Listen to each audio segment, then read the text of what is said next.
Well, the second most abundant element in the universe is becoming less available in the United States. A global helium shortage is resulting in higher prices and concerns for the future. Lacey Monteleone is now live in the studio with more. Lacey? Well, Dennis, the problem is the United States supplies about 75% of the world's helium. Now, as part of the Helium Privatization Act, which Congress passed in 1996, the Federal Helium Reserve could be shut down by next summer. But instability in the industry has already started, and you can see the effects right here in Bemidji. You don't have to tell Brian Hartje that there is a helium shortage. Hartje works for a local helium supply company that normally gets about 25 to 30 cylinders of helium a week. But that hasn't been the case this summer. Last week we got 0.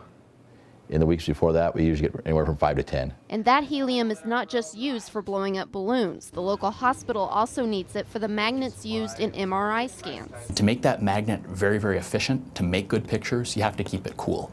So helium is an inert gas that's used to keep it cool. Of course, the hospital does have other ways of keeping the magnet cool. We have an air conditioner on the roof that super cools the air, which also helps cool the magnet, and then we also use water.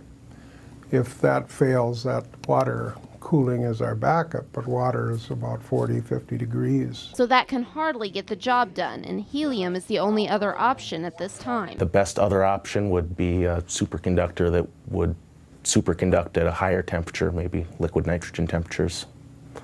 But there's nothing currently that does that. The hospital is not feeling the effects of the helium shortage right now. The newer magnets the hospital uses does not require as much helium as older magnets, and the healthcare industry has always served helium first. But some local businesses are feeling the crunch. The market for balloons is huge, and that part of it, they pretty much, if there's anything available, you get it.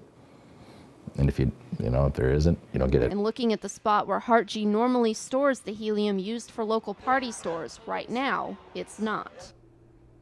The hope is that things will go back to normal for the industry later this year, but until privately owned businesses start expanding, it's really an unknown. Dennis?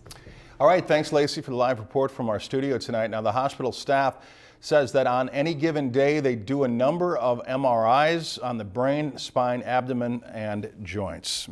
If you've enjoyed this segment of Lakeland News, please consider making a tax-deductible contribution to Lakeland Public Television.